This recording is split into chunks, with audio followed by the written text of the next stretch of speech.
and welcome to day 187 of the Feathered Quest. Today's bird is the Painted Bunting. In 1841, John James Audubon wrote that thousands of these birds were trapped each spring and shipped from New Orleans to Europe, sold as cage birds for 100 times their price. More than a century later, the illegal trade still persists across parts of the Americas, despite tireless conservation efforts to stop it.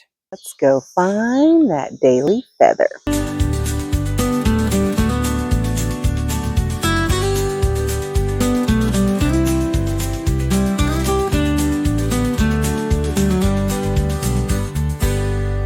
Thanks for coming along with me today, guys. Remember, you are loved, and the world is full of wonder. So, did we find our bird of the day?